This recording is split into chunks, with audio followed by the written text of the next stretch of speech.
those different steps has been really helpful for me. Is a styler the same as a gel? Yeah, I pretty much use that synonymous. Your gel is what's going to hold your style, and so I oftentimes refer to the gel as your styler. Yeah, but you can also use like a mousse. I think some people use a mousse as a styler, and then some people who don't want as much curl definition, or their hair, however it works for them. Please remember to copy your questions and ask them again. If I'm answering a question, I'm going to try to stay on that thought before moving on to another one. So some people actually use butters as their stylers. You can use, a butter as your styler if it gives you the look that you want. Because a butter should give you definition. It's a moisturizer, and you should start to see your curls popping. But some people don't like to use gel. And if you're not wearing your hair in a wash and go, you don't necessarily need a gel, because a gel is going to actually hold that shape for you much more so than a butter, depending on how tight your curl is. And so for some of you who may not refer to my curl as tight, this is not my natural curl. This is from a twist out. So my natural curl is a little bit tighter than this. These are bigger.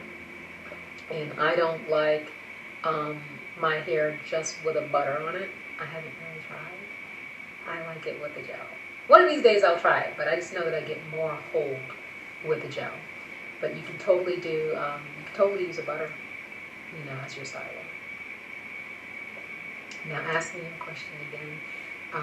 Whoever's question comes up next, that's the one I'm going to answer. So hold your questions, or make sure you copy your question before you hit send so you can see it again. Okay, so here's the question. Do you use a Denman brush?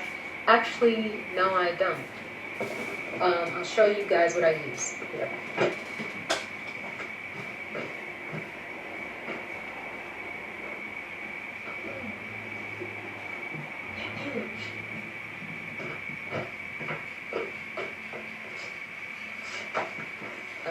So this is as close to a Denman brush as I will get.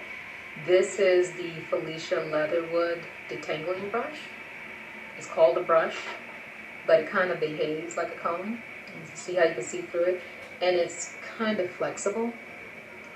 It's a little bit flexible. So it has a little bit of give as you are, going through the hair.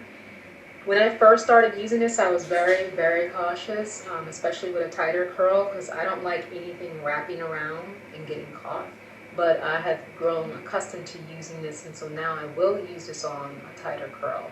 So I will use this on just about any hair, unless I experience tremendous amount of tangles.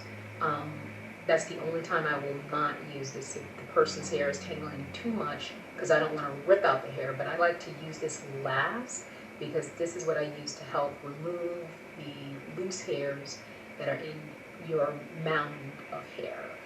But before I use that, I detangle with my fingers, and then I proceed to use this double wide detangling comb by Vidal, and then I will finish with the Felicia Leatherwood detangling brush. And so for those of you who are interested in using these tools, what was the name and brand of that brush?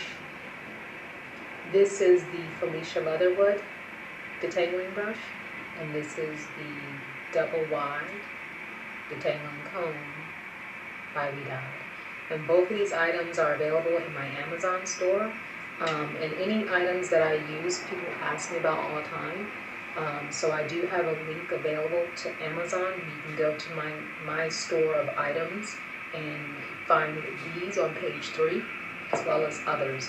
So I'll be sure to, when I upload this video on YouTube, I'll be sure to provide that link. So did you use a gel for your twist out? Hi Dee. Yeah, I did. I always use a gel. Because what I did was I created the wash and go, and I was just like, it's too late. I'm tired. I'm going to have to go to bed with damp hair. I uploaded this on my Instagram to show you guys, so it wouldn't be like, what did she do? But yeah, I had already put the gel on like I was going to do a wash and go, and then I just decided, it's too late. I'm going to twist it up and go to bed. I'm not staying up any later. Yeah, so I did. I used the Get Set hair jelly. It's nice and soft. It never had a crunch. It actually never had a crunch. Moisturized hair will have more of a curl pattern, and if not, then re-moisturize it again. Yeah, and you have to be really careful about re-moisturizing it again, especially if you're putting on oil. Because if you put the oil on now, you've sealed it, right? Your oil is going to act as a barrier, so it's going to be hard to get more moisture in the next go round. You're going to have to clean that off. And some people don't like to use sulfates in their shampoos, but using sulfate is actually going to help you to remove that oil and get to, get clearly to your hair in order to get that moisture in. So yeah, try to get in that first go round. I notice this is another thing with clients. After I style my clients' hair, the first question I get, so what do I do tomorrow? What should I use tomorrow to re-moisten it? And I go, wait, hold on. If your hair is well moisturized on day one, you should get at minimum 3 days before having to add anything to re-moisturize it. On a good, if your hair is, in a good pace of hydration level, you should get 5 days. When I style your hair in the salon, you should get a minimum of 5 days with your style. And if you're almost there, if you're pretty much there, 7 days. So my clients typically get 5 to 7 days of wear when I style, a wash and go or just about anything, and without having to add anything to it. The worst it should be would be 3 days. And that also depends on your lifestyle. I do have some clients who literally will come in and get their hair done and then go to the gym 2 days later and steam it out, but that's their choice. But if you're not doing something like that, if you're not doing heavy cardio, if you're not steaming your hair out, sitting in the steamer because you've worked out, then your hair should last 5 to 7 days without adding anything else.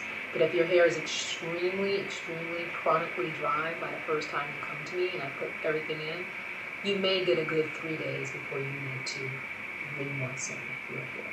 But typically 5 to 7 days.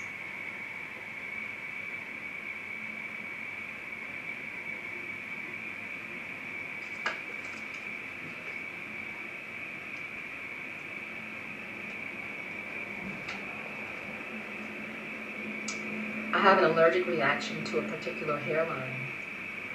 Why is that? There may be an ingredient that's in high concentration in their product line that they're using, and so it would be good for you to take a look at, the back of the product. Usually it lists of the ingredients, and look within maybe the first 3 items, because that's where it's going to be most concentrated. The first 5 is your highest level of concentration. So if it's in all of the items within that product line, check to see if it's in the first 3, and you could probably figure out what that ingredient is. Sorry to hear you having an allergic reaction. Thank you for the hearts. Will color change my curl pattern or cause damage?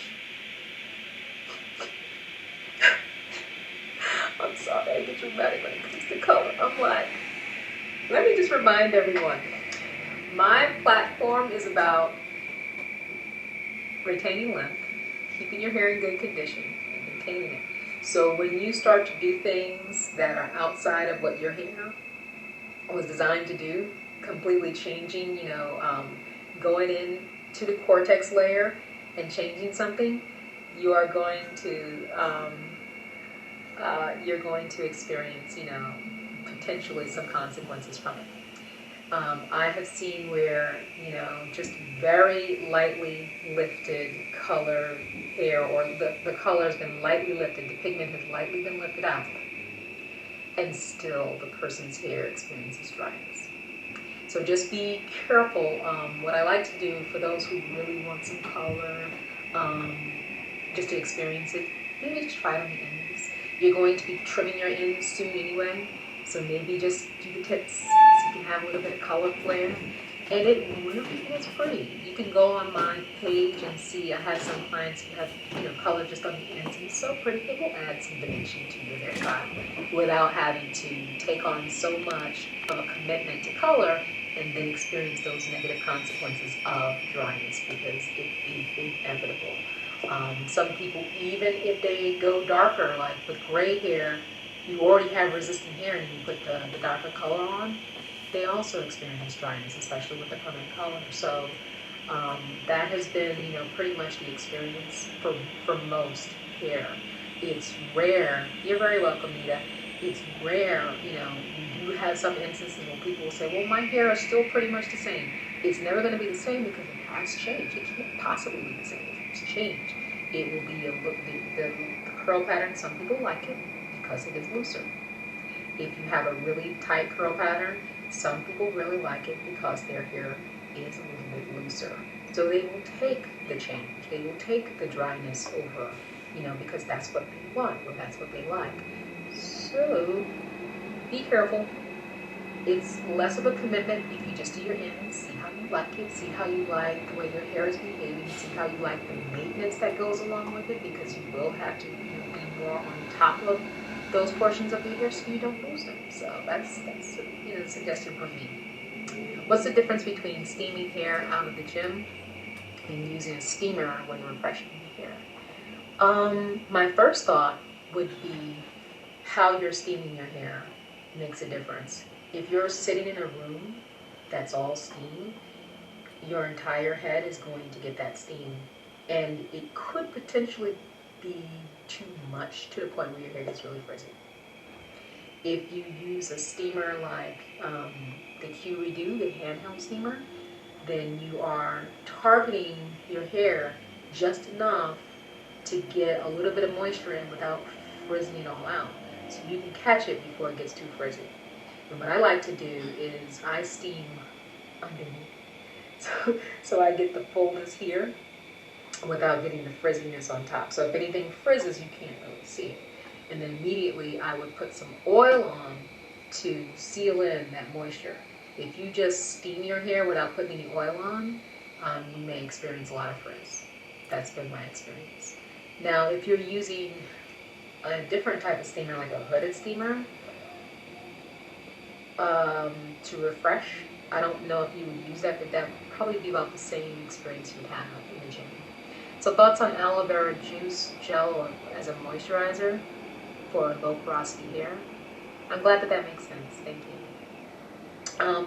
For low porosity hair, yeah, I know that's a question that some people have, because aloe vera is known as bringing your pH down. It's known as being acidic, and my experience has been that it depends on how it's formulated, how the moisturizer is formulated. So I did list a couple of moisturizers on my Instagram. I'll have to check it again because I did it after having used them. So they're not staying on the top of my mind. I think I had included a couple, but I have to go check again. It may have been Uncle Funky's Daughter and Be Mine, as well as, of course, Wonder Curl, which I use on my low porosity hair as well. So they have aloe vera in them, and they're well formulated. My experience has been that as long as you are able to get the product you're able to apply it well, then you should experience the benefits of the moisturizer. You should start to see some type of definition when you put it on, even though it has aloe in it. Now, I must admit, my toughest spot, where there's just nothing getting in there, I don't really see curl definition there, ever. Unless I do, there's a little trick I learned recently. Yes, I learned from one of you to braid it. A couple of you have shared this with me recently. So one of my clients shared that that's what she does, and one of my followers also said, "Beta, maybe you should try this." And it does work. If I put a braid there, if I put the moisturizer in and I braid it, I will see definition. So it's that same trick that I use when I'm working with clients whose hair is low porosity and is just taking longer to moisturize, that I do the braid, and it helps to lock in that moisture. I just don't do it on myself because I'm doing the wash and go, and I'm wash and going this whole thing. But yeah, if I would take that time, just put a braid in there, I get more definition. So I have to remember. Thank you for reminding me. Let me try that. But tomorrow I'm hoping to do curl formers. I bought some curl formers. Let me go show you. I'll be right back.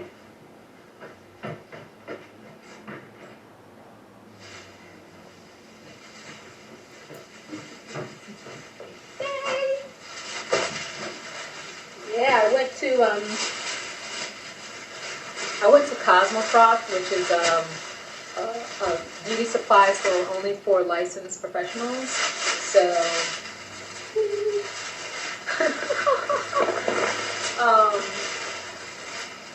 I got, this is the styling kit for barrel curls, which is the 16-inch or 40 centimeters, 24 long and extra wide curl formers with 2 hooks. Ooh. Says this one. Look at those. And I got the next size down. One day I'll try it also. Yeah. This is the next size down. This says for styling kit for spiral curls for long hair up to 14 inches. There are 40 long and wide curl formers with 2 hooks.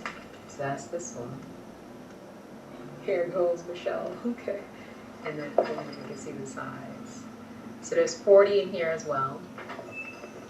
And then I don't know how well this is gonna work, but I'm just trying these things out. So this is the one for corkscrew curls, and you see how skinnier these are. So there's 40 in here, and these are up to 14 inches long. These are the narrow curl formers. Yeah, so I am super excited. If it comes out well, you guys will see tomorrow or Tuesday, because I'm going to do it tomorrow. So we'll see. We'll see.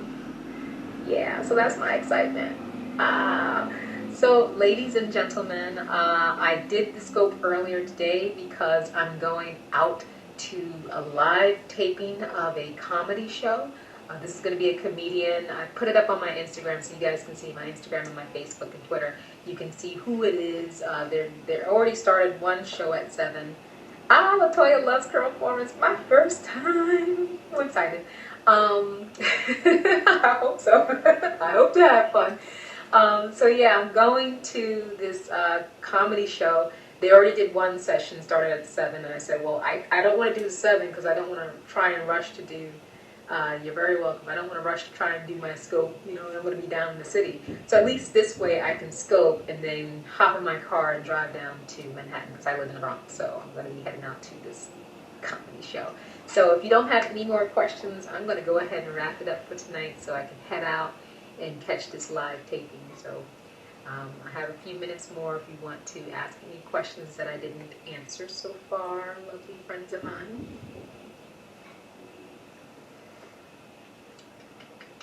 If remoisturizing is needed, what do you advise? Mist with water and apply a sealer? LaToya. Okay, thank you, Shelly. Or Michelle rather, not Shelly. Okay, so it really depends. I personally have not had, thank you. I personally have not had good experience with mists. That's me personally. I always ask people to let me know how it worked for them, but my experience has been more so if I take a real spray bottle and spray that, that's when I know I'm getting moisture. And so some people like to mix in a cocktail inside of a spray bottle. I have personally, thank you, Nita. Good night, laughter is good for the soul. Yeah, it is. I have personally, mixed some leave-ins together myself and tried that. Again, my experience has not been favorable. I have gotten frizz. So when I get good refreshing is when I use just water and then I reapply my moisturizer and my styler, which I showed you all in my video on refreshing the wash and go. That is what has worked for me. I can't speak on behalf of others. Some people say it works for them, and and then others of you, like we've talked about, getting frizz from spritzing. That's been the experience. So all I can say is, definitely base it on your own personal experience, but you know, what works for you, I hope, you know, whatever it is, I hope it's the most convenient thing. So do share, let me know. Come back on the Scope next week and let us know what really worked for you. So, yeah, laughter does absolutely help to relieve stress. And you know what? I'm not even stressed. I'm just going to support my sister and her friend. My sister's birthday is coming up. It doesn't matter if it was her birthday or not. I go support my sister anyway. Thank you so much. I appreciate your wisdom. Thank you all so much. Thank you. I meant mist with water. Oh, okay. Mist with water, yeah, and that's what I agree with. But make sure you reapply some product, because we know that once the water gets on there, you're going to start to experience some frizz if you don't cover it up. Thank you, friend. Thank you, and have a good time. Have fun. So thank you all again for tuning in. As I had mentioned to you, these two items which I had showed you earlier today, I will provide the link in my YouTube or wherever I place this, so you guys can go to Amazon and pick those up. I'm glad you enjoyed the scope. Thank you so much. And remember, you know, Wonder Curl is having a sale. You can go through my Instagram or my Facebook for the link that shows Wonder Curl Company that you came through Avena, and you can go ahead and make your purchase on the site, where there is a 20% sale and free shipping for items over $35. I believe there is going to be a Cyber Monday sale, so I will let you guys know what that deal is Monday, because I have to look at the details as well. And I will try to find a way to let you guys know that product line that I tried that jacked up my hair on Monday. For now, what I could do is say, because I don't want to publicize that, you know, if you're really concerned, I will try to find a way to get it to most of you. But you can inbox me, or you can, inbox me either on YouTube or on Facebook. DM is a little clunky for me, especially if I'm not following you. Then I have to go in and approve. So if you can, on Facebook, inbox me, or inbox me on YouTube, and I will be happy to tell you exactly what that brand is that jacked up my hair, made it feel like sandpaper. Oh. So have a wonderful evening, everyone. And Mary, we're close by. We should hang out. So thank you all for tuning in. And again, for those of you who were just tuning in, you may want to go ahead and watch the replay. We had a grand time. The conversation was wonderful as always. But for those of you who do not know who I am, my name is Avena Palmore. I'm a natural hairstylist, licensed cosmetologist. I work in a salon in the Bronx called the Gifted Hair Clinic. It's located at 3511-1 Boston Road, corner Eastchester. And it is near to Co-op City, a landmark area of the Bronx. It's the northern part of the Bronx, which is near Westchester. So you can find me there in the salon Tuesdays through Saturdays, 9 a.m. to 9 p.m. by appointment only. And yes, the hours are 9 a.m. to 9 p.m., but oftentimes I'm in the salon past midnight, depending on what I'm working on. So, but yeah, by appointment only. And to make an appointment with me, you can go to styleseat.com/Avena Palmore. Avena Palmore is spelled ABENA PALMORE. So that's where you can find me personally, in person, to work with you with your hair analysis, cleansing, everything that you would need to get you on track for making sure your hair is being well moisturized, making sure your ends are trimmed, making sure you got a nice cut, whatever you need. Make an appointment with me. Come into the salon if you're in the New York City area. But for those of you who are far, you can find me on YouTube. My channel is Embrace Natural Beauty, where I share simple tips and techniques that have helped me to maintain my own hair, to keep it in good condition, and to retain length for the past 4 years. And I like to share this with you all so that you too may maintain your hair, keep it in good condition, and retain length, and enjoy your hair so that you embrace natural beauty of your own. You can find me there, and you can also find me on Facebook at Embrace Natural Beauty, and on Instagram at Embrace_natural_beauty, and on Twitter and Periscope at Embrace capital letter N for Natural Beauty. So that's Embrace NB. Thank you all for sharing with me this evening. Thank you for your questions and your comments. I look forward to sharing with you again at the regular scheduled time, 8 o'clock on Sunday next week. Unless anything comes up, I'll let you know. But have a wonderful evening and have a great week, everyone. Take care. Love you all. Bye-bye.